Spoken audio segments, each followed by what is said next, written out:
जय हिंद मेरे प्यारे विद्यार्थियों। आज के इस वीडियो में हम पढ़ने वाले हैं क्लास 10th का Sanskrit book. Clear. Chapter 2 Pataliputra Vaibhavam पढ़ने वाले हैं। बिहार बोर्ड एग्जाम में जो पूछा गया जो क्वेश्चन है लघुत्तरीय प्रश्न को हम लोग क्या करेंगे, इसमें डिस्कस करेंगे। क्लियर। ये जो आप सीन जो देख रहे हैं ना, ये सीन आपका है पटना का सीन है। प्राचीन समय में पटना जिस समय किस प्रकार का था उसी का ये सीन है। क्लियर। तो चलिए बिना टाइम वेस्ट किए हुए वीडियो को आगे बढ़ाते हैं। ये रहा आपका क्वेश्चन नंबर फर्स्ट। क्वेश्चन कह रहा है कि दामोदर गुप्त ने पटना के संबंध में क्या लिखा है।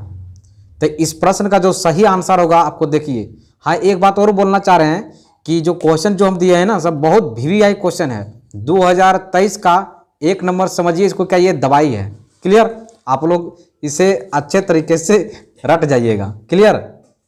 कह रहा है दामोदर गुप्त ने पटना के संबंध में यह लिखा है कि प्राचीन भारतीय नगरों में अग्रणी पटना गंगा के किनारे बसी विचित्र महानगर है।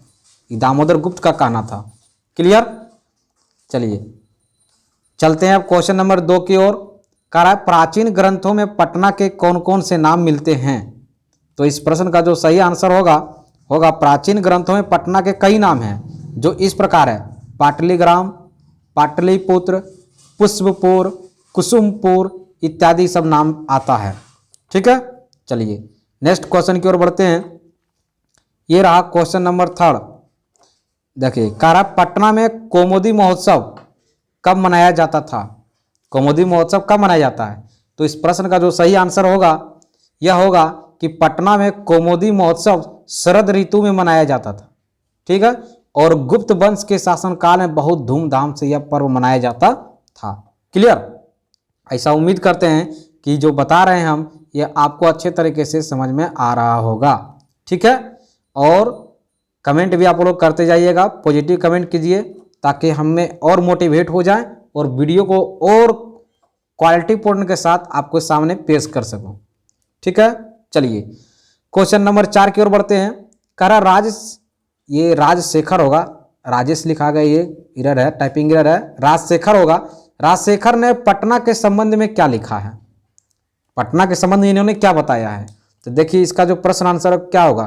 कह रहा कवि राजशेखर ने काव्य मीमांसा नामक कवि शिक्षा प्रमुख अपने ग्रंथ में सादर स्मरण करते हुए लिखा है कि यहाँ पाणिनि जो अष्टाध्यायी पुस्तक लिखे हैं, वरुचि, पतंजलि आदि ने महान योगदान देकर ख्याति को प्राप्त किया है। ये कहना था राजशेखर का। किसका कहना था।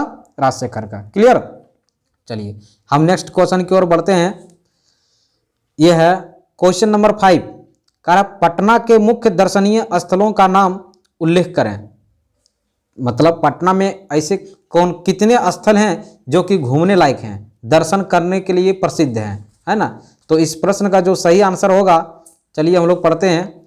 कह रहा पटना के मुख्य दर्शनीय जो स्थल है गांधी सेतु, संग्रहालय, म्यूजियम जिसको बोलते हैं, उच्च न्यायालय, सचिवालय, गोलघर फेमस भी है, तारामंडल, चिड़ियाघर अभी भी है, गुरु गोविंद सिंह का जन्म स्थान भी गुरुद्वारा भी है, पटना सिटी में ये पड़ता है ना, इत्यादि को देखने के लिए क्या है, प्रसिद्ध है। आप लोग अगर जा सकते हैं पटना, अगर कभी जाते हैं तो आप लोग देखिए ये अभी भी पटना में मौजूद है इन प्रसिद्ध स्थल।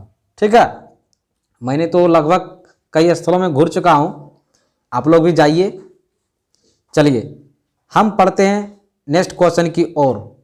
ये रहा क्वेश्चन नंबर 6। कह रहा क्या कौन कौन से विदेशी यात्री पटना आए थे। तो इस प्रश्न का जो सही आंसर होगा इस प्रकार होगा कि विदेशी यात्री मेगास्थनीज, हुएनसांग, फाहियान पटना यात्रा आए थे और यहाँ रहकर पटना का विस्तृत क्या किया थे, अध्ययन किए थे, यानी गहन अध्ययन किए थे यहाँ रह करके। कहाँ पे, पटना में। ये आपका इस प्रकार ये विदेशी यात्री यहाँ पर आए। क्लियर। चलिए हम नेक्स्ट क्वेश्चन की ओर बढ़ते हैं। क्वेश्चन नंबर 7 की ओर। भगवान बुद्ध ने पटना के संबंध में क्या कहा था। यानी कि भगवान बुद्ध का क्या कहना था पटना के बारे में। तो इन्होंने जो कहे हैं ये इस प्रकार हैं कि भगवान बुद्ध ने पटना के संबंध में कहा था कि यह गांव पाटलीग्राम भविष्य में महान होगा, यानी कि पटना एक समय ऐसा होगा ये बहुत बड़ा शहर बनेगा, जो कि अभी भी देखने को मिलता है। बिहार का सबसे बड़ा शहर पटना है। किंतु आपसी झगड़ा, आग लगी और बाढ़ के भय से सदैव पीड़ित रहेगा। ये भगवान बुद्ध का, यानी गौतम बुद्ध का ये कहना था पटना के संबंध में, पटना के बारे में। उन्होंने कुछ भविष्यवाणी भी की है। ठीक है, चलिए इस वीडियो में हम डिस्कस करेंगे कुल, देखिए कितना क्वेश्चन डिस्कस करने वाले हैं। कुल इसमें डिस्कस करेंगे 10 क्वेश्चन, जैसा कि हम क्वेश्चन 7 तक हम कर चुके हैं। ये रहा क्वेश्चन 8। देखिए ये क्वेश्चन 8 आप लोग करिए अच्छा से।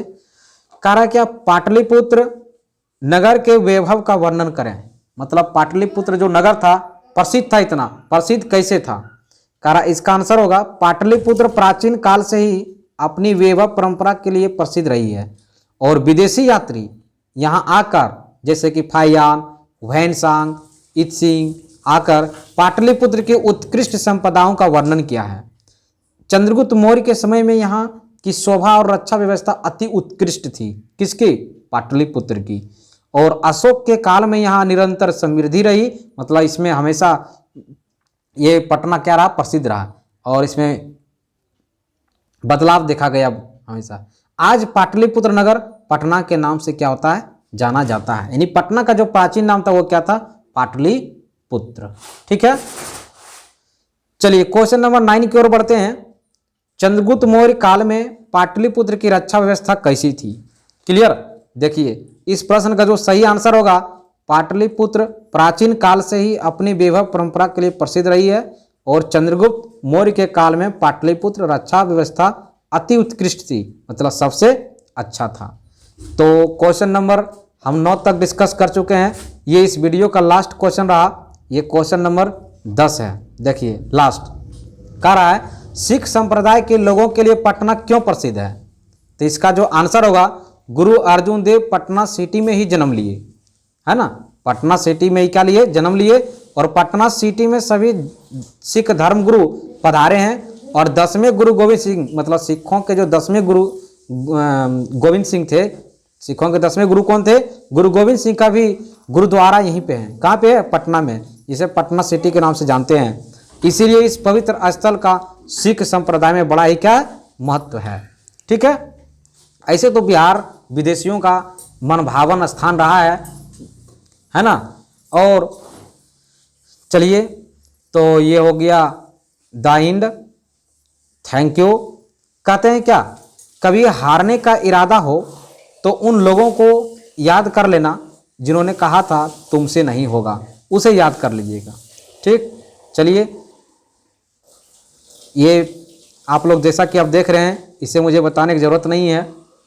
ये PDF आपको 2023 के एग्ज़ाम के लिए बहुत भी आई है। आप लोग इसे सुरक्षित रखिएगा और जहाँ भी कोई प्रॉब्लम हो इसे कमेंट बॉक्स में ज़रूर मुझे मैसेज कीजिएगा, इसका हम रिप्लाई ज़रूर देंगे। क्लियर? तो जय हिंद, जय भारत।